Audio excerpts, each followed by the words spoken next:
Hello viewers, আসসালামু আলাইকুম। আরেকটি ভিডিওতে আপনাদের সবাইকে স্বাগত জানাচ্ছি। এটা হচ্ছে পদ্ম ফুল, যার বৈজ্ঞানিক নাম নেলম্বু নসিফেরা। এই ফুলটির সঙ্গে আমরা বাঙালিরা অনেকটাই পরিচিত।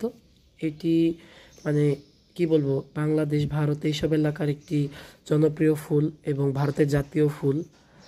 এবং আমরা আপাত দৃষ্টিতে মনে করি যে এটা শাপলা ফুলের নিকটাত্মীয়, কিন্তু না। শাপলা ফুলের সঙ্গে কিন্তু এর অনেকটা দূর সম্পর্ক, মানে দুইটা কিন্তু অনেকটা দূরের উদ্ভিদ বা জীব। তো কথা হচ্ছে, এই নেলম্বু নসিফেরা বা পদ্ম ফুল কিন্তু খুবই আকর্ষণীয় একটি ফুল। দেখুন এর এক একটি অংশ, এটা গর্ভাশয়, এর ভেতর ছোট ছোট বীজ আছে যেগুলো পরিপক্ক হয়নি।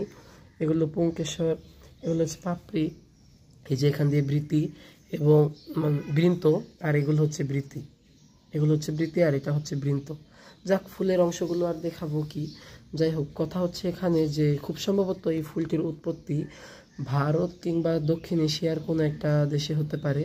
তবে এটা মিশরেরও জাতীয় ফুল, একই সঙ্গে ভারতের মতন। হিন্দু ধর্ম এবং বৌদ্ধ ধর্মে এটিকে বিশেষ প্রাধান্য দেওয়া হয়। পদ্ম ফুলকে মূলত জ্ঞান, শান্তি এবং আরও অন্যান্য ভালো ভালো দিকের প্রতীক হিসাবে গণ্য করা হয়। আপনাদের কাছে পদ্ম ফুল কেমন লাগে অবশ্যই জানাবেন। ধন্যবাদ সবাইকে। আসসালামু আলাইকুম।